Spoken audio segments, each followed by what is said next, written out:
Hello students, welcome to G tech poly. तो बच्चों कैसे हैं आप सब। बच्चों स्टार्ट करते हैं अपना नेक्स्ट लेक्चर, है ना। अब इसमें हम पढ़ने क्या वाले हैं, इसमें हम पढ़ेंगे टाइप्स ऑफ फ्लाई व्हील के बारे में, है ना। फ्लाई व्हील के प्रकार के बारे में और जितने डेरिवेशंस हैं इसमें फ्लाई व्हील वाले चैप्टर में, गतिपाल पहिए का जो ये चैप्टर है इसमें जितने डेरिवेशंस हैं वो इसमें हम सारे डेरिवेशंस को कवर अप करेंगे। अब सबसे पहले हम पढ़ेंगे फ्लाई व्हील कितने प्रकार के होते हैं, कितने टाइप्स के होते हैं। जो ये गतिपाल पहिया है कितने प्रकार का होता है। तो बच्चों ये होता है दो प्रकार का, एक को हम बोलते हैं डिस्क टाइप और एक को बोलते हैं रिम टाइप। ठीक है, डिस्क टाइप और रिम टाइप। डिस्क टाइप को हम चक्री के आकार में भी बोल देते हैं कि एक चक्री के आकार का होता है ये, ठीक है ना। और रिम, ये जो है रिम, ये तो रिम के आकार का ही है। रिम कैसा होता है अभी दिखाएंगे, और जो डिस्क है वो कैसी है वो भी दिखाएंगे। डिस्क में और रिम में क्या डिफरेंस होता है वो भी हम आपको दिखाएंगे। अभी पढ़िए। अब देखिए चक्री के आकार की जब हम बात कर रहे हैं तो डिस्क टाइप क्या है, एक चक्री के आकार का गतिपाल पहिया फ्लाई व्हील प्रदर्शित किया गया है ना। इस प्रकार के गतिपाल पहिए का संपूर्ण भार पहिए के केंद्र के चारों तरफ केंद्रित होता है, पहिए के भार के चारों तरफ केंद्रित होता है।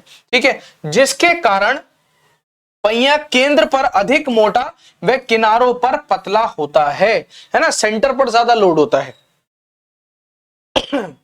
अब देखो इस पहिए का जो अद्रव्यास है उसी भार के रिम के आकार यानी कि रिम टाइप के गतिपाल पहिए से कम होता है ना। इसका जो आकार है, इसका जो भार है वो गतिपाल पहिया जो है कौन सा, रिम टाइप का, उससे कम होगा। अंत ये तुलनात्मक कम ऊर्जा के उच्चवाहन यानी कि फ्लक्चुएशन ऑफ एनर्जी को नियंत्रित कर सकता है। अभी ये जो बात चल रही है डिस्क टाइप की बात चल रही है। डिस्क टाइप होता कैसा है वो आपको दिखा देता हूं। एक सॉलिड टाइप का पहिया होता है बच्चों, सॉलिड टाइप का होता है, मतलब कि इसमें जगह नहीं होती। रिम टाइप तो आपने देखा होता है, सॉलिड टाइप देखने को नहीं मिलता। तो ये है हमारा सॉलिड टाइप। ठीक है, ये सॉलिड टाइप है। ये देखो ये क्या है, चारों तरफ से फिक्स्ड है एकदम, है ना, एकदम बंद है। यही है डिस्क टाइप का जो फ्लाई व्हील है वो इसी प्रकार का होता है। ये आपको याद रखना है, बस ज्यादा डीप हमें इसके बारे में नहीं पढ़ना है, ऊपर ऊपर से पढ़ लेना है कि जो फ्लाई व्हील है वो दो प्रकार के होते हैं, disc type, rim type. Disc type जो है वो इस प्रकार का होता है जिसमें क्या होता है वो चारों तरफ से क्या होता है, बंद होता है। लेकिन रिम टाइप बंद नहीं होता। रिम टाइप में क्या होता है, रिम टाइप खुला हुआ होता है। देखो ये है रिम टाइप, ये है रिम टाइप। ये रिम टाइप है जो घूम रहा है अभी फ्लाई व्हील। अब ये देखो इसमें डिफरेंस देखो, उसमें और इसमें डिफरेंस। वो बंद है पूरा, लेकिन ये बंद नहीं है। इसमें क्या है, ये अलग अलग क्या है, इसमें रॉड्स बना दी गई हैं अलग अलग। ठीक है, इसको बोलते हैं रिम टाइप फ्लाई व्हील। ये दोनों आपको याद रखने हैं। अब थोड़ा सा रिम टाइप के बारे में पढ़ लेते हैं।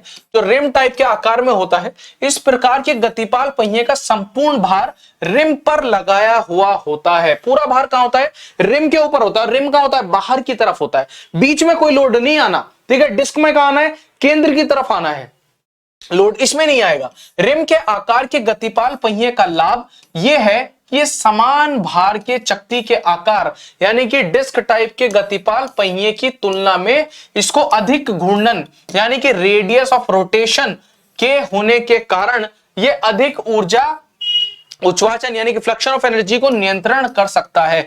ज्यादातर कौन सा फ्लाई व्हील इस्तेमाल किया जाता है, रिम टाइप ही इस्तेमाल किया जाता है, क्योंकि फ्लक्चुएशन ऑफ एनर्जी जो होता है, ठीक है, एनर्जी जो चेंज होती है उसको ज्यादा सस्टेन कर सकता है ये। अभी फ्लक्चुएशन ऑफ एनर्जी का फॉर्मूला क्या है वो सारी चीजें अभी आगे पढ़ने वाले हैं, पेशेंस रखिएगा।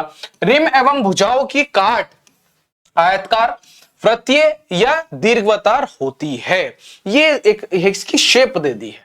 ठीक है, बेसिकली क्या है, बाहर की तरफ क्या है, एक रिम बना दिया है और अंदर जो है वो उसको लिंक कर दिया है किसके, एक काट की भुजाएं बना दी गई हैं उसकी। ठीक है, अब देखो इलिप्टिकल हो सकती है। ये रिम के आकार का गतिपाल पहिया प्रदर्शित किया गया है। गतिपाल पहिया सामान्यतः कास्ट आयरन का बना होता है या तो ठलवा लोहे का बना होगा। छोटे पहिए को पूरा हो एक साथ डालकर यानी कि कास्टिंग बनाया जाता है, जबकि बड़े पहिए को कुछ भागों में यानी कि सेगमेंट्स में ढलकर तथा फिर इनके भागों को बोल्टों अधिक प्रति बोल्ट्स द्वारा जोड़कर पूरा पहिया बना लिया जाता है। अब कोई चीज छोटी बन रही है तो उसे तो आप एक पार्ट में भी बना सकते हो बड़े आसानी से, लेकिन कोई चीज जब बड़ी बनती है बच्चों, है ना, अब सपोज आपको कोई बड़ी मशीन बनानी है, कोई मशीन का बड़ा हिस्सा बनाना है, तो आप क्या करोगे, उसको छोटे छोटे हिस्सों में पहले बनाओगे, फिर उसको असेंबल करोगे, आपस में सारे हिस्सों को जोड़ोगे। इसी तरह से कोई बड़ी चीज बनाई जाती है। तो वही कंडीशन रिम के साथ है। अगर छोटा रिम है, छोटा रिम फ्लाई व्हील है ना, रिम टाइप का फ्लाई व्हील है, तो उसको एक हिस्से में बना लिया जाएगा। लेकिन अगर बड़ा है तो उसको अलग अलग पहले बनाया जाएगा, फिर बोल्ट की हेल्प से उसे जोड़ेंगे, जॉइंट बनाएंगे ना, बोल्ट से जॉइंट बनता है, वो जॉइंट बना लेंगे। कौन सा जॉइंट बनता है कमेंट में बताना, बोल्ट से, मशीन डिजाइन में पढ़ाया था। गतिपाल पहिए के केंद्र पर शाफ्ट लगाने के लिए छिद्र तथा कुंजी की लगाने के लिए की होल बनाए जाते हैं। अब देखो, जब आपको रिम को शाफ्ट में जोड़ना है तो की होल तो आपको बनाना पड़ेगा, उसी में तो कुंजी लगेगी, क्योंकि क्या होगा, शाफ्ट आपने लगा दी होल में, शाफ्ट लगाने के बाद शाफ्ट को फिक्स कैसे करेंगे, की हेल्प से, कुंजी की हेल्प से उसको फिक्स करेंगे। तो इसीलिए क्या है, उसमें होल बना दिया जाता है। और देखते हैं कैसे लगते हैं। देखो यहां दिखाया गया है, ये है डिस्क टाइप और ये है रिम टाइप, ठीक है, ये डिस्क टाइप बना दिया गया है, डिस्क टाइप है ये, और ये रिम टाइप है, ठीक है। अब देखो इसमें क्या है, ये इसके जो किनारे हैं वो पतले हैं, इसके किनारे पतले हैं, क्यों, क्योंकि इसका जितना लोड है ना वो कहां है, वो सेंटर की तरफ है ना, थिक हब अराउंड सेंटर है इसका, मोटा हब, जो हब के पास वाला जो हिस्सा होता है ना वो मोटा बनाया जाता है, क्योंकि ज्यादातर लोड का आना है, यही आना है, और ये लगा दी शाफ्ट और ये दे दी कुंजी की जगह, ठीक है। तो ये जो हुआ, ये हुआ डिस्क टाइप का फ्लाई व्हील। अब हम बात करते हैं रिम टाइप के फ्लाई व्हील की। तो जब रिम टाइप का फ्लाई व्हील हम बनाते हैं तो ये ठोस नहीं होता, यहां पे ये खाली है, यहां पे ये खाली है, ठीक है। इसको बोलते हैं बाहर वाले हिस्से को रिम, ये इसकी भुजाएं हैं, आर्म्स है ना, अलग अलग आर्म को जोड़ करके, अगर देखो छोटा रिम टाइप का फ्लाई व्हील है तो उसको एक हिस्से में बना लिया जाएगा, लेकिन अगर बड़ा रिम टाइप का फ्लाई व्हील है तो ये आर्म्स अलग बनेंगी, है ना, बीच का हिस्सा अलग बनेगा और रिम अलग बनेगा, उसके बाद उस सबको जोड़ा जाएगा। तो शाफ्ट के संबंध के लिए क्या है, ये छिद्र बना दिया है यहां पर, और यहीं पर की जगह दे दी जाएगी, यहीं पे कुंजी लगेगी, यहीं पर शाफ्ट लगेगी। तो ये आपके दोनों डिस्क टाइप और रिम टाइप खत्म होते हैं। अब हम स्टार्ट करेंगे अपना नेक्स्ट टॉपिक, जो क्या होगा, coefficient of fluctuation of speed, very important topic, coefficient of fluctuation of speed, गति के उतार चढ़ाव गुणांक के बारे में 100% एग्जाम में पूछा जाता है, प्रिपेयर करके जाना है मेरे हर एक बच्चे को, ठीक है। Coefficient of fluctuation of speed, तो स्टार्ट करते हैं coefficient of fluctuation of speed. अब देखो coefficient of fluctuation of speed है क्या, तो ये क्या है, ये बच्चों डिफरेंस है किसका, ये डिफरेंस है किसका, मैक्सिमम स्पीड का और मिनिमम स्पीड का, जिसको हम डिवाइड करेंगे किससे, एक साइकिल से, तो उसको हम बोल देते हैं coefficient of fluctuation of speed. लेकिन इससे कुछ क्लियर नहीं हो पाता, तो ये क्या है, इसको हम इस तरीके से बोलेंगे कि ये रेशो है किसका, मैक्सिमम फ्लक्चुएशन ऑफ स्पीड का, जिसमें हम क्या करेंगे, मीन स्पीड जो है उसका रेशो रहेगा ये, यानी कि maximum fluctuation of speed upon mean speed, उनके रेशो को हम क्या बोलेंगे, फ्लक्चुएशन ऑफ स्पीड बोलेंगे। स्पीड में क्या हो रहा है, फ्लक्चुएशन हो रहा है, स्पीड फ्लक्चुएट कर रही है। अब देखो लिखते कैसे इसको, इसको इस तरीके से लिखना, the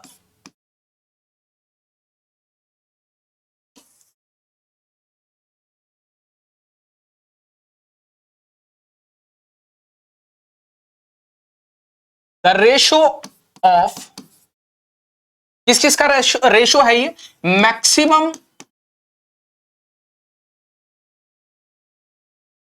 fluctuation, maximum fluctuation of speed to the mean speed,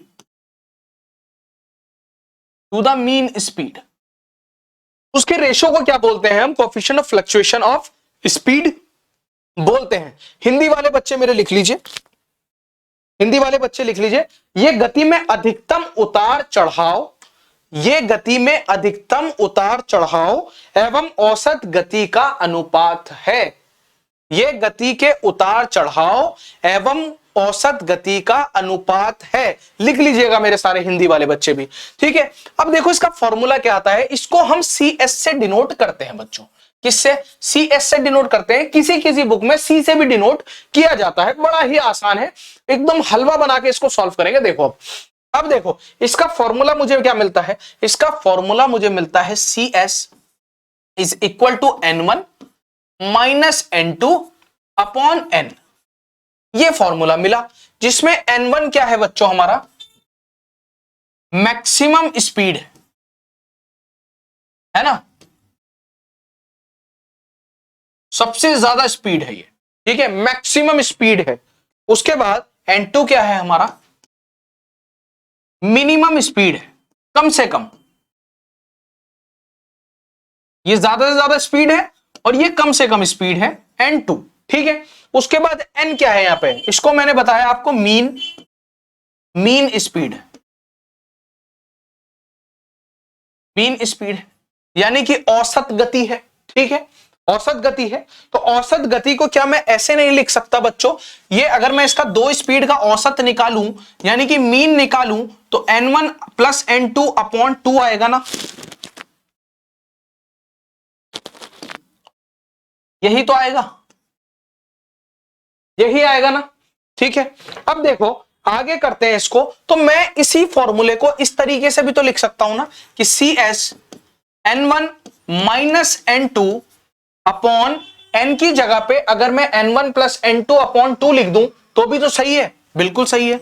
N1 plus N2 upon 2, और इस 2 को अगर मैं ऊपर ले आऊं यहां पर CS के पास तो भी तो सही है। तो CS 2 N1 minus N2 upon N1 plus N2, ये आ गया, ठीक है।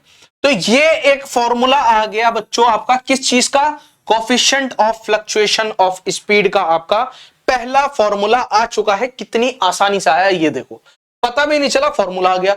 लेकिन अगर कंडीशन लीनियर स्पीड की कर रहा है, लीनियर की तो लीनियर वेलोसिटी आएगी उसमें। अगर सीधी कोई चीज चल रही है तो क्या है, लीनियर वेलोसिटी है, और लीनियर वेलोसिटी के लिए क्या इस्तेमाल करते हैं, v। तो जहां जहां n है वहां वहां क्या आ जाएगा बच्चों, v आ जाएगा। तो लीनियर के लिए आप लिख लीजिएगा, नेक्स्ट पेज पे डाल देता हूं, CS is equal to 2 v1 minus v2 upon v1 plus v2। ये किसके लिए है, for linear speed, for linear speed. ये बहुत आसान कर दिए गए आपके लिए डेरिवेशंस। दूसरा अगर मैं एंगुलर की बात कर रहा हूं, अब देखो इसमें तो घुमाव भी हो रहा है ना, घुमाव गति में भी काम कर रहा है ना, ये तो रोटेट भी कर रहा है। तो कौन सी वेलोसिटी आएगी, एंगुलर वेलोसिटी भी आ सकती है। तो एंगुलर वेलोसिटी के लिए क्या इस्तेमाल करते हैं हम, एंगुलर के लिए ओमेगा का इस्तेमाल किया जाता है। तो फॉर्मूला क्या हो जाएगा, 2 omega 1 minus omega 2 upon omega 1 plus omega 2।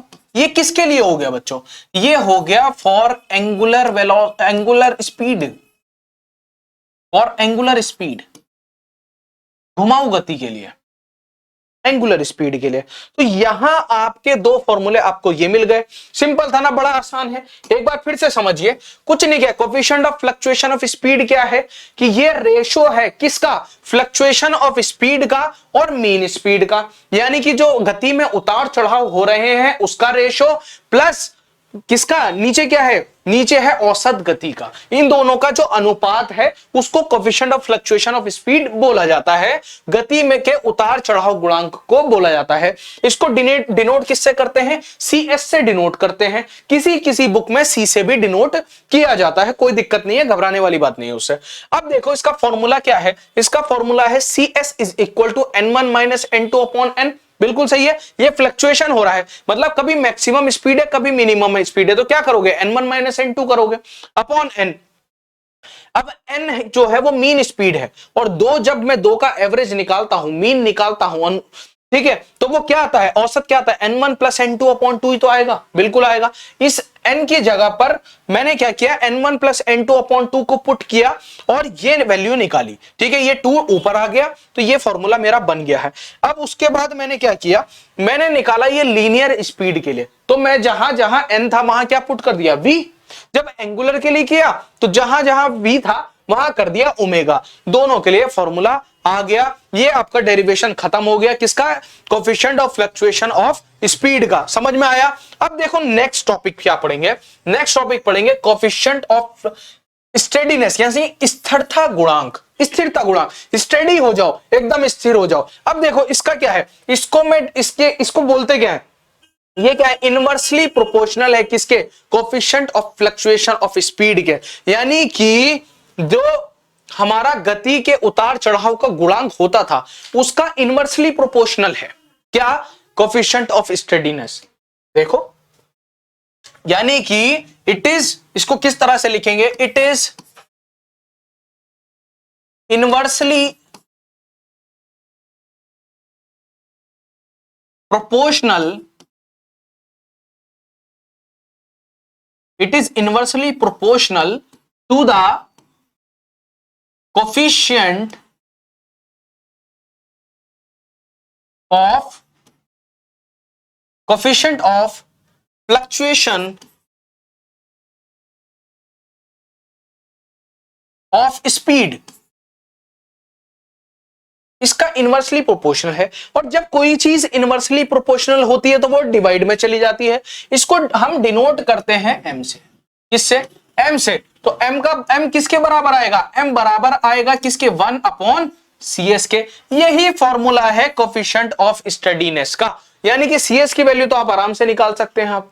ठीक है, क्या 2n1 minus n2 upon n1 plus n2। अब उससे वो जो cs की वैल्यू आएगी, अगर हमें उसकी हेल्प से स्टेडीनेस निकालनी हो तो निकाल दोगे ना। जो भी वैल्यू आएगी उसको 1 से 1 अपॉन वो वैल्यू रख देंगे आप, आपका सिंपल स्टेडीनेस की वैल्यू, कोफिशिएंट ऑफ स्टेडीनेस आ जाएगा। ठीक है, नेक्स्ट देखते हैं। अब देखो एनर्जी स्टोर्ड इन फ्लाईव्हील। ठीक है, फ्लाईव्हील में संग्रहित ऊर्जा की बात अब मैं करूंगा आपसे। बहुत इंपॉर्टेंट डेरिवेशन है, बड़े आराम से समझना, बहुत प्यार से समझ में आएगा ये भी। ठीक है, और बहुत आसान है ये। ठीक है, पता नहीं क्यों भारी लगती है ये चीजें, बहुत आसान है। अब देखो इसको हम निकालेंगे काइनेटिक एनर्जी की हेल्प से बच्चों।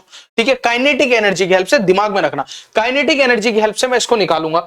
अब काइनेटिक एनर्जी किसके बराबर होती है, हम सब जानते हैं काइनेटिक एनर्जी सर बराबर होती है हाफ mv² के।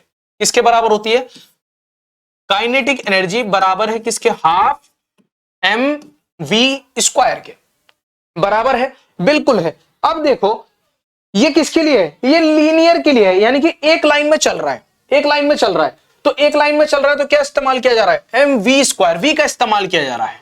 ठीक है, फॉर लीनियर मोशन। ठीक है, लेकिन यहां किसकी बात हो रही है, यहां बात हो रही है एंगुलर की बेटा। जब एंगुलर की बात हो रही है, क्योंकि फ्लाईव्हील तो एंगुलर में घूम रहा है ना, तो एंगुलर की बात हो रही है, तो उसके लिए फॉर्मूला कौन सा इस्तेमाल होगा, काइनेटिक एनर्जी बराबर हो जाएगा किसके, हाफ आई ओमेगा² के, हाफ आई ओमेगा² के। ये एंगुलर के लिए है ना, यानी कि अब घूम रहा है वो फ्लाईव्हील, तो घूम रहा है ना, तो काइनेटिक एनर्जी उसकी घूमने वाली तो निकालेंगे। अब देखो फॉर एंगुलर, फॉर एंगुलर। ठीक है, अभी पहले समझना, लिखना नहीं मेरे साथ साथ, पहले पूरा समझ लेना, उसके बाद चाहे तो स्क्रीनशॉट ले लेना इसके, मैं साइड में हो जाऊंगा। स्क्रीनशॉट लेने के बाद फिर नोट कर लेना। अदरवाइज इसके नोट्स भी आपको जीटेक पॉली का टेलीग्राम चैनल है, वहां पर मिल जाएंगे, वहां से डाउनलोड कर लेना। अब देखो ये दो फॉर्मूले आपको मिल गए। अब हमें पता है कि मैक्सिमम फ्लक्चुएशन ऑफ एनर्जी क्या होगा, स्पीड क्या हो रहा था, n1 माइनस n2। तो मैक्सिमम फ्लक्चुएशन ऑफ एनर्जी क्या होगा, E1 minus E2, maximum energy minus minimum energy. अब लिख दो मैक्सिमम फ्लक्चुएशन ऑफ एनर्जी बराबर है किसके, E1 माइनस E2 के, बिल्कुल बराबर है सर। ठीक है, और इसको हम बोलते हैं क्या, किससे डिनोट करते हैं इसको, डेल्टा E से डिनोट करते हैं। ठीक है, डेल्टा E बराबर है किसके, E1 माइनस E2 के। अब देखो मैं क्या करूंगा, मैं यहां पर लिखूंगा delta E is equal to E1 minus E2। कोई दिक्कत यहां तक किसी को नहीं होनी चाहिए। अब यहां पे काइनेटिक एनर्जीज आएंगी। क्या आएंगी? काइनेटिक एनर्जीज की वैल्यू आएगी। कौन सी काइनेटिक एनर्जी का इस्तेमाल करूंगा इसमें से, लीनियर या एंगुलर? एंगुलर का इस्तेमाल करूंगा। तो यहां पर मैं वैल्यू रखनी स्टार्ट करता हूं अपनी काइनेटिक एनर्जी की। क्या आएगी? E1 की वैल्यू क्या आएगी बच्चों? 1/2 I ओमेगा 1 का स्क्वायर, यही तो आएगा, माइनस 1/2 I ओमेगा 2 का स्क्वायर, ये आ गया। अब इसमें देखो, आपने एक चीज नोटिस करो, इसमें मुझे 1/2 I सेम है, तो मैं कॉमन ले लूं। बिल्कुल ले लेते हैं। जब जैसे ही मैं कॉमन लूंगा 1/2 I, अंदर मुझे क्या मिलेगा? ओमेगा 1 का स्क्वायर माइनस ओमेगा 2 का स्क्वायर, ये मिला। बिल्कुल मिला। तो ये किसका फॉर्मूला बन रहा है? ए स्क्वायर माइनस बी स्क्वायर का फॉर्मूला बन रहा है। क्या मैथ्स की एक आइडेंटिटी होती है क्या? ए स्क्वायर माइनस बी स्क्वायर, जो बराबर होता है ए प्लस बी के इंटू ए माइनस बी के। ठीक है, तो यानी कि मैं omega 1 square minus omega 2 square को इस तरीके से लिख सकता हूं क्या? बिल्कुल लिख सकता हूं। लिख डालते हैं इसको, तो ये आ जाएगा 1/2 I omega 1 plus omega 2 into omega 1 minus omega 2, ये आ गया। ठीक है, अब मुझे पेज चेंज करना पड़ेगा, पेज भर गया है यहां पर। ठीक है, तो पेज चेंज कर लेते हैं, आगे फिर सॉल्व करेंगे। अब देखो कहां तक आ गए थे हम आ गए 1/2 I omega 1 plus omega 2 omega 1 minus omega 2, यहां तक हम आ गए थे बड़ी आसानी से। अब आपको एक स्टेप करना है इसमें। कौन सा स्टेप करना है? आपको मल्टीप्लाई करना है इसको और डिवाइड करना है किससे? ओमेगा से। Multiply and divide by omega. Omega से ही मल्टीप्लाई करो, ओमेगा से ही डिवाइड कर दो। बिल्कुल कर देते हैं। 1/2 I ये लिखा। ठीक है, उसके बाद omega 1 plus omega 2 omega 1 minus omega 2, omega से मल्टीप्लाई, ओमेगा से ही डिवाइड। ठीक है, ये स्टेप मैंने किया इसमें। अब इससे फर्क क्या पड़ेगा? मैं क्या करूंगा कि इसमें एक स्टेप में एक काम करूंगा कि यहां पे I तो यहीं पे रखूंगा, ओमेगा 1 प्लस ओमेगा 2 के नीचे इस 2 को ले आऊंगा। कोई दिक्कत नहीं है, बिल्कुल ला सकते हैं, बिल्कुल ला सकते हैं सर। और omega 1 minus omega 2 upon omega कर लूंगा, एक ओमेगा यहीं रहेगा। ये मैंने थोड़ा सा चेंज किया है बस, बाकी कुछ नहीं किया है, बस चेंज किया है बच्चों। ठीक है ना? अब देखो इसमें क्या करूंगा, अब मेरा क्या डिफरेंस आएगा? इसमें मुझे एक चीज मिली। क्या मिला? कि I और ओमेगा 1 प्लस ओमेगा 2 अपॉन 2 किसके बराबर होगा? ओमेगा के बराबर होगा। इसकी मीन है, ये मीन आ गया, तो ये ओमेगा के बराबर हो गया। और omega 1 minus omega 2 upon omega, अगर मैं इस वैल्यू को उठा करके यहां रख दूं बच्चों, तो ये ओमेगा की वैल्यू आ जाएगी, नहीं आ जाएगी? किसकी वैल्यू आ जाएगी? CS की वैल्यू आ जाएगी। देखो कैसे आएगी, इसमें फिर कंफ्यूज हो जाओगे आप, इसलिए निकाल करके ही दिखा देता हूं। ओमेगा 1 माइनस ओमेगा 2 अब अपॉन ओमेगा, ये है, ये लिखा है यहां पर। इसमें मैंने क्या किया? ओमेगा की जगह पे ये रखी, तो omega 1 minus omega 2 upon omega 1 plus omega 2 upon 2, ये 2 ऊपर आ गया, तो omega 1 minus omega 2 upon omega 1 plus omega 2 into 2। तो ये किसकी वैल्यू आ गई? Coefficient of fluctuation of speed आ गया। अरे वाह, ये आ गया ना? ये देखो, ये याद रखना है, कुछ नहीं किया है मैंने, इसी वाले स्टेप में सिर्फ ओमेगा की वैल्यू पुट की है। ठीक है, ये वाली वैल्यू यहां पर पुट की है, तो ये CS की वैल्यू आ गई।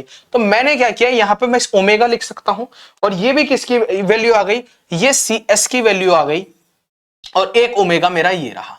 ठीक है, तो ये बन गया I omega square CS, I omega square CS। तो ये किसकी वैल्यू आ गई? डेल्टा E की वैल्यू आ गई। डेल्टा E की वैल्यू आ गई हमारी। कितनी आसानी से आई, समझ में आई ना सबको? एक एक स्टेप बड़े प्यार से देखना, समझ में आ जाएगा। ठीक है, नहीं समझ में आए दोबारा वीडियो देखना, स्क्रीनशॉट ले सकते हो चाहो तो इस पेज का भी। ठीक है, अब देखो आगे बढ़ जाए। अब मुझे क्या करना है, अब इसकी मीन काइनेटिक, ये मैक्सिमम फ्लक्चुएशन ऑफ एनर्जी आ गया यहां पे, ये मैक्सिमम फ्लक्चुएशन ऑफ एनर्जी आ गया है, मैक्सिमम फ्लक्चुएशन ऑफ एनर्जी आ गया। एक भी डेरिवेशन छूटेगा नहीं आपका, सारे डेरिवेशन फिनिश करने आज। मैक्सिमम फ्लक्चुएशन ऑफ एनर्जी आपका ये आ गया है। अब आगे बढ़ जाते हैं, अब मैं निकालूंगा mean kinetic energy, mean kinetic energy. और जब मैं मीन काइनेटिक एनर्जी निकालूंगा बच्चों, तो इसमें ई क्या है, ये मीन काइनेटिक एनर्जी है, इसको ईएम भी बोला जाता है। काइनेटिक एनर्जी जो किसके बराबर है, हाफ आई ओमेगा स्क्वायर के बराबर है, ये तो हम जानते हैं, ठीक है। अब देखो, अगर मैं इस 2 को इधर ले जाऊं तो ये 2em आई ओमेगा स्क्वायर नहीं बन जाएगा, बिल्कुल बन जाएगा सर, ठीक है। और ये बराबर आ जाएगा किसके, डेल्टा ई के, डेल्टा ई 2em cs के, ये बराबर आ जाएगा इसके, ठीक है। जब मैं इसको सॉल्व करूंगा ये इसके बराबर आ जाएगा। और डेल्टा ई को मैं यहां पे क्या लिख सकता हूं, E1 minus E2 2em cs। ये किसका फॉर्मूला आ गया, ये आ गया मीन काइनेटिक एनर्जी का फॉर्मूला। बच्चों देखो कितनी आसानी से फॉर्मूलाज आते जा रहे हैं तुम्हारे, कितनी आसानी से फॉर्मूले आ रहे हैं, है ना। तो मीन काइनेटिक एनर्जी को किससे डिनोट कर रहा हूं, EM से डिनोट कर रहा हूं। ध्यान रखना इन चीजों को, ये फॉर्मूला एक आपका ये आ गया मीन काइनेटिक एनर्जी का फॉर्मूला, ठीक है। लिख लो चाहो तो इसको, मीन काइनेटिक एनर्जी, ठीक है। यहां पे आई क्या है, ये जो आई है ना, मोमेंट ऑफ इनर्शिया है, ठीक है ना, ध्यान रखना इसका भी, मोमेंट ऑफ इनर्शिया। अब देखो, अब आगे बढ़ते हैं, अब डेल्टा ई, अब एक फॉर्मूला और आता है आपकी बुक में जो लिखा हुआ है, सारी बुक्स में लिखा होगा, अपनी बुक में चेक करना। एक फॉर्मूला आता है आपका, फॉर्मूला क्या है कि डेल ई पाई बाई 900, ये बराबर है किसके, पाई बाई 900 एम के स्क्वायर, ठीक है, N1 plus N2 upon 2 into N1 minus N2, ये फॉर्मूला बुक में लिखा जाता है। और इसकी हेल्प से हम क्या करते हैं, न्यूमेरिकल भी सॉल्व करते हैं। अब पहले ये देखते हैं, ये जो फॉर्मूला है ये आया कैसे, ये डायरेक्ट फॉर्मूला नहीं रटना है, ठीक है। हमें क्या देखना है, हमें देखना है फॉर्मूला आ कैसे रहा है। तो मैं सिंपली वहीं से स्टार्ट करूंगा, ठीक है। एक और फॉर्मूला आपका इससे आएगा, क्या, डेल ई बराबर है किसके, आई 1/2 आई ओमेगा 1 का स्क्वायर 1/2 आई ओमेगा 2 का स्क्वायर। यहां तक आपकी समझ में आ गया। अब सिंपली वही स्टेप करने वाला हूं, 1/2 आई को कॉमन लूंगा और ओमेगा 1 का स्क्वायर माइनस ओमेगा 2 का स्क्वायर बच्चों में कर दूंगा यहां पर। और यहां पे सिंपल फिर से वही आ गया, क्या आ गया, ए स्क्वायर माइनस बी स्क्वायर, यानी कि ए प्लस बी इंटू ए माइनस बी, वही मैं दोबारा से करने वाला हूं यहां पर। तो क्या आ जाएगा, 1/2 I omega plus omega 2, omega 1 plus omega 2, omega 1 minus omega 2, ये मेरे आ गए। अब मैं क्या करने वाला हूं इसमें, सिंपली अब क्या करूंगा, मैं इसमें 1/2 ना लेकर के मैं डायरेक्ट यहां पर आई लिखूंगा और इस 2 को इसके नीचे लेकर जाऊंगा, omega 1 plus omega 2/2 omega 1 minus omega 2। अब आप जानते हैं कि ओमेगा 1 प्लस ओमेगा 2/2 क्या होगा, ओमेगा होगा, तो ओमेगा आया, ओमेगा 1 माइनस ओमेगा 2 ये आ गया, ठीक है, ये आ गया। अब मुझे पता है ओमेगा की वैल्यू क्या होती है बच्चों, ओमेगा होता है 2 पाई n बाई 60। ओमेगा किसकी बराबर होता है, 2 पाई n बाई 60 के। तो अब अगर ओमेगा 1 होगा तो क्या आ जाएगा, n1, ओमेगा 2 होगा तो क्या आ जाएगा, n2, और ओमेगा होगा तो क्या आ जाएगा, n आ जाएगा। वही वैल्यूज मैं यहां पर पुट करूंगा। और आई ध्यान रखना कि आई किसके बराबर होता है, आई बराबर होता है एम के स्क्वायर के, आई बराबर होगा एम के स्क्वायर के। अब ये दो टर्म्स में यूज करूंगा, ठीक है, देखो कितनी आसानी से ये यूज होंगी। तो आई 2 पाई n by 60, 2 pi n by 60 कर दिया। सिंपल, इसी में क्या कर दिया, 2 पाई n1 by 60 minus 2 pi n2 by 60 कर दिया। ये आ गया, सिर्फ फॉर्मूला पुट किया, ओमेगा की वैल्यू पुट की। अब जैसे ही मैंने ओमेगा की वैल्यू पुट की, अगर मैं इसमें से 2 पाई बाई 60 2 पाई बाई 60 बाहर निकाल लूं तो अंदर n1 n2 बचेगा, क्योंकि ये तो कॉमन है, बाहर आ जाएगा। तो आएगा i 2 pi n by 60 into 2 pi by 60 n1 minus n2, ये आ जाएगा ना। ठीक है, अब जब ये आ गया, मैंने क्या किया, 2 से 2 की मल्टीप्लाई कर दी। जैसे ही 2 से 2 की मल्टीप्लाई किया, आ गया 4 पाई स्क्वायर, पाई से पाई की मल्टीप्लाई कर दी, n बाई 60 से 60 की मल्टीप्लाई कितना है, 3600 n1 माइनस n2, ये आ गया। ठीक है, अब मैं क्या करूंगा, आगे बढ़ जाऊंगा इसको लेकर के, मेरे साथ नोट करते जाना। ठीक है, अब देखो, अब क्या करूंगा, नेक्स्ट पेज पर ही कर लेते हैं, आप लोग नहीं तो गड़बड़ करेंगे।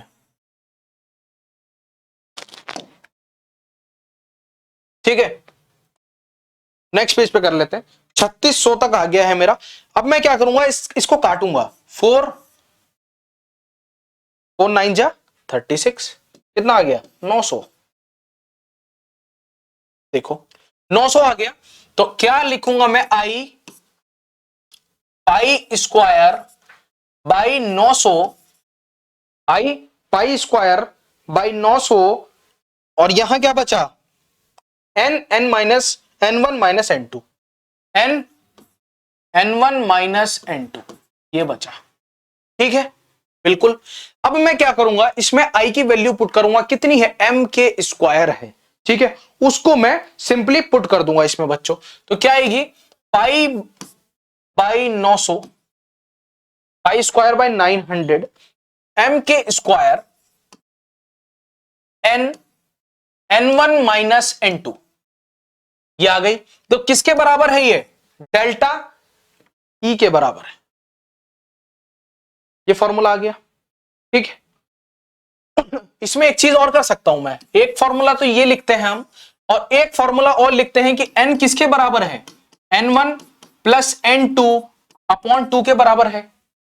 बिल्कुल है, इसी वैल्यू को अगर मैं यहां पुट कर दूं तो दूसरा फॉर्मूला भी आ जाएगा, delta E is equal to pi square by 900 m के square n1 plus n2 upon 2 n1 minus n2, ये दूसरा फॉर्मूला आ गया मेरा।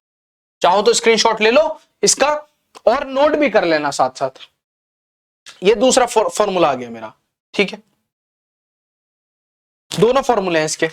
अब क्या करना है मुझे, अब एक और करना है, maximum fluctuation of energy for multi cylinder engine के लिए करेंगे अब, है ना, मल्टी सिलेंडर इंजन के लिए करेंगे अब एनर्जी को। देखो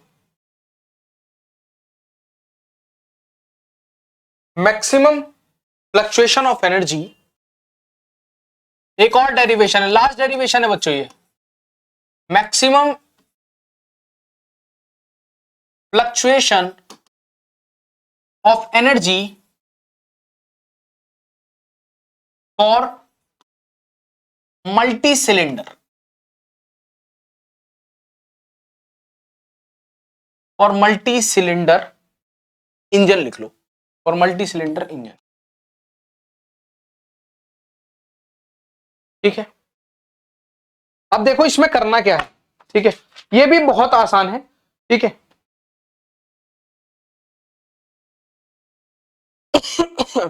तो जो बहु सिलेंडर इंजन के घुमाऊ घूर्ण आरेख के ऊर्जा का उच्चवाचन ज्ञात करना है इसमें। ठीक है ना, ध्यान रखना, हिंदी वाले भी सुनते रहा करो। ठीक है, कौन से इंजन सिलेंडर है इसमें, बहु सिलेंडर है, मतलब बहुत सारे सिलेंडर हैं, उनका क्या करना है, जो उनकी ऊर्जा है उसका उच्चवाचन करना है।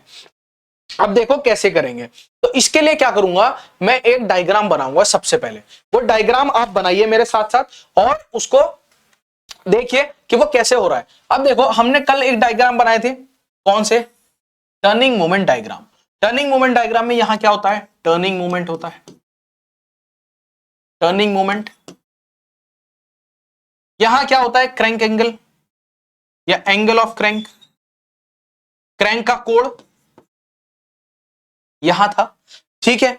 अब मुझे क्या करना है, इसमें यहां से एक एनर्जी है, यहां से एक एनर्जी दी मैंने, ठीक है। वो एनर्जी यहां पे एक पॉइंट है, यहां पर क्या है, एक पॉइंट है, ठीक है, एक पॉइंट है, ठीक है। अब वो क्या है कि एक बार एनर्जी ऐसे मिल रही है, एक बार ऐसे मिल रही है, एक बार यहां मिल रही है, एक बार यहां मिल रही है, एक बार यहां मिल रही है, इस तरह से ग्राफ मेरा चल रहा है, ठीक है। अब देखो हो क्या रहा है कि यहां पे कुछ पॉइंट्स हैं, ठीक है, ये पॉइंट्स हैं कुछ, ये कौन सा पॉइंट है, P, ये Q, ये R, ये S, ये T और ये U, ठीक है। ये मेरे कुछ पॉइंट्स हैं जो मैंने लिख लिए, ठीक है।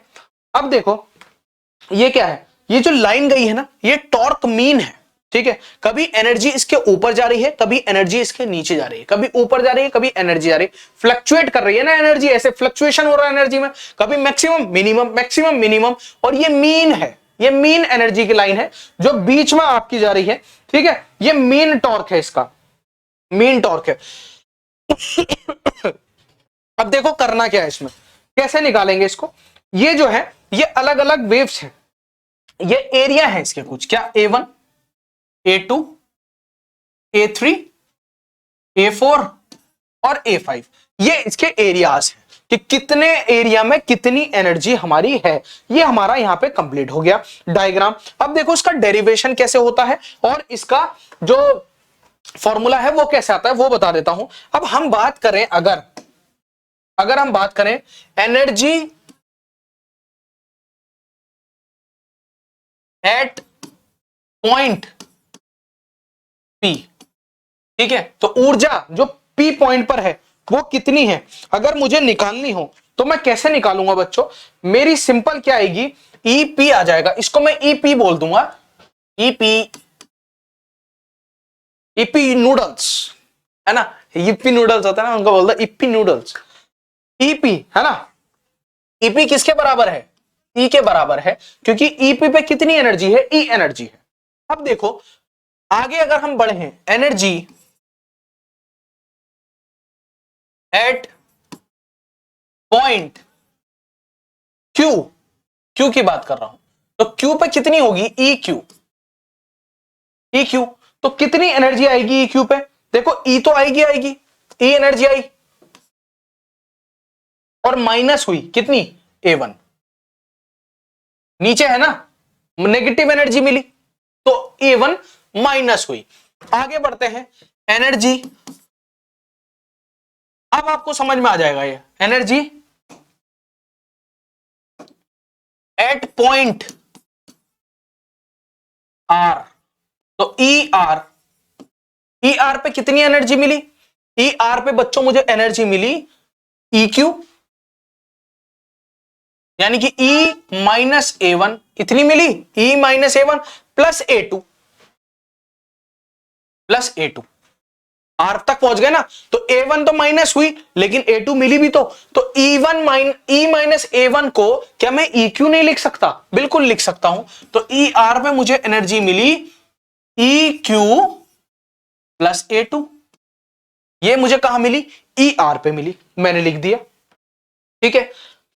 इसकी यूनिट रहेगी mm², क्योंकि एरिया में मिल रही है ना, एरिया की बात भी हो रही है। अब देखो एनर्जी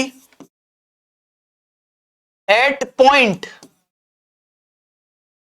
S, तो ES की बात कर रहा हूं मैं, ES कहां पर है, E minus A1 plus A2 minus A3, minus हुआ ना A3, नेगेटिव एनर्जी मिली तो माइनस कर दिया। अब देखो इसको मैं क्या लिखूंगा, E माइनस A1 को मैं क्या लिख सकता हूं, EQ आ जाएगा, और EQ प्लस A2, जब EQ आ जाएगा यहां पर तो EQ प्लस A2 क्या बनेगा, ER, तो मैं इसको ER माइनस A3 भी तो लिख सकता हूं, समझ में आया ना। देखो E माइनस A1 क्या बनेगा, E माइनस A1 क्या बन गया था हमारा, EQ बन गया था ना, ये रहा, E minus A one E Q, लेकिन जब E Q plus A two हुआ तो यहां पे जब ई क्यू आ जाएगा मेरा प्लस ए टू कर ही देता हूं कि स्टेप, नहीं तो आप लोग गड़बड़ करोगे। E माइनस ए वन को मैं लिख दिया, E माइनस ए वन को लिख दिया E Q plus A two minus A three, तो E S E Q plus A two किसके बराबर हो गया, ई आर के माइनस ए थ्री। ये आ गया फॉर्मूला, ठीक है। आगे निकालते हैं अब energy at point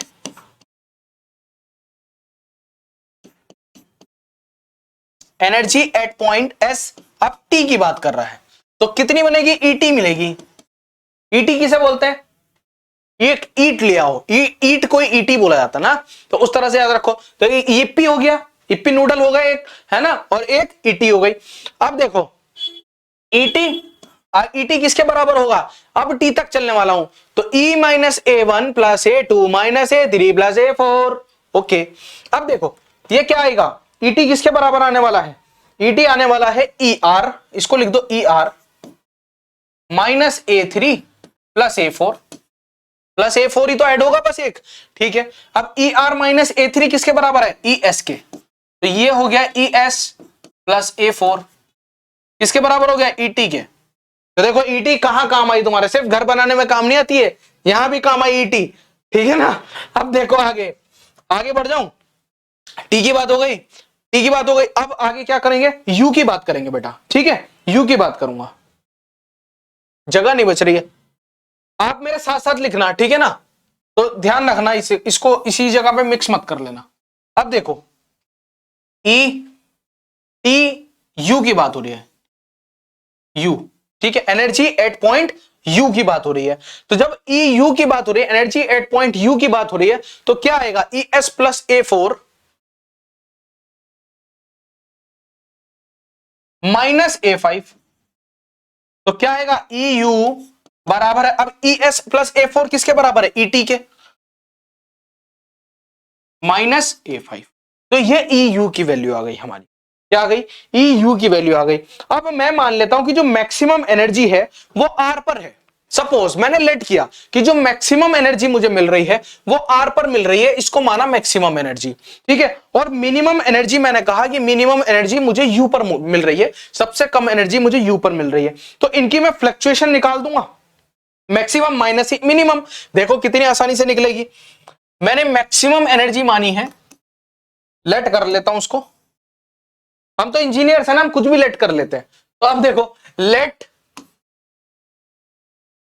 maximum energy, सबसे ज्यादा एनर्जी जो है, maximum energy is at point R, point पर क्या है, आर पॉइंट पे क्या है, मैक्सिमम एनर्जी है, कितनी है वो, maximum energy E Q plus A two, E R E Q plus A two, ये है मैक्सिमम एनर्जी, मैंने माना है ऐसा, ठीक है। उसके बाद मैंने किया let minimum energy is at point U पे मान लिया, पॉइंट यू, तो ई यू आएगा, तो ई यू किसके बराबर है, ईटी माइनस ए फाइव के, ईटी माइनस ए फाइव के, ठीक है। अब मुझे क्या निकालना है, मैक्सिमम फ्लक्चुएशन ऑफ एनर्जी इसमें निकालना है मुझे, तो बड़ी आसानी से मैं निकाल सकता हूं ना, maximum fluctuation of energy, maximum fluctuation of energy. अब मैक्सिमम फ्लक्चुएशन ऑफ एनर्जी क्या है हमारी, maximum minus minimum, maximum minus minimum, और ये क्या होगा, डेल्टा ई होगा, तो delta E is equal to क्या होगा, मैक्सिमम कितना है, E R minus E U, आसान है। अब इनकी वैल्यू रख दो, तो delta E is equal to E Q plus A two minus E T, ऐसे रख दो, ए फाइव, ब्रैकेट ओपन करो, E Q plus A two minus E T plus A five, क्या आ गया, आ गया। यही फॉर्मूला आया किसका, मैक्सिमम फ्लक्चुएशन ऑफ एनर्जी। ये फॉर्मूला आ गया मैक्सिमम फ्लक्चुएशन ऑफ एनर्जी। मतलब एरिया से हम एनर्जी को कैलकुलेट कर सकते हैं। अगर हमें एरिया पता है तो हमारी एनर्जी पता लग जाएगी। ठीक है, पता चल रही है, देखो A2 आ रहा है, A5 आ रहा है। ठीक है, तो हमारी एनर्जी पता लग जाएगी कि Q वाले एरिया पे कितनी एनर्जी है और T वाले एरिया पे कितनी एनर्जी है। और ये तो हम निकाल ही सकते हैं, E2 minus E1 delta E। तो समझ में आया ना कितने आसान डेरिवेशंस होते हैं। तो इस चैप्टर के सारे डेरिवेशन आपके यहां पर फिनिश होते हैं। नेक्स्ट लेक्चर में मैं आपको न्यूमेरिकल्स करा दूंगा, इनके बेस पे जितने न्यूमेरिकल्स हैं वो आपको करा दिए जाएंगे। तो आपका 5th चैप्टर भी फिनिश हो जाएगा। बहुत आराम से, बहुत मजे में किया हमने, मजा आ गया मेरे को। तो आपको आया या नहीं आया कमेंट में जरूर बताइएगा। दूसरा कुछ मैंने सुना था तो सोचा मैं आपको सुना दूंगा, सुनाना चाहता हूं तो सुन लीजिएगा, है ना, बहुत अच्छा सा है, मजा आएगा शायद सुनने के बाद। तो सुनना एक बार। किसी अपने ने कहा था कि हुनर नहीं है तुम में, तो अब गैरों से कहलवा दिया कि होनहार हो तुम। इतनी गैर जिम्मेदारी से मेरा दिल तोड़ा कि आज मेरी कामयाबी के जिम्मेदार हो तुम। तो बच्चों अपना ध्यान रखो, मिलते हैं नेक्स्ट लेक्चर में। See you, bye bye. But lecture को शेयर करना ना भूलें, सब्सक्राइब करना ना भूलें, लाइक करना ना भूलें, कमेंट्स करते रहा करिए। मिलते हैं, बाय बाय।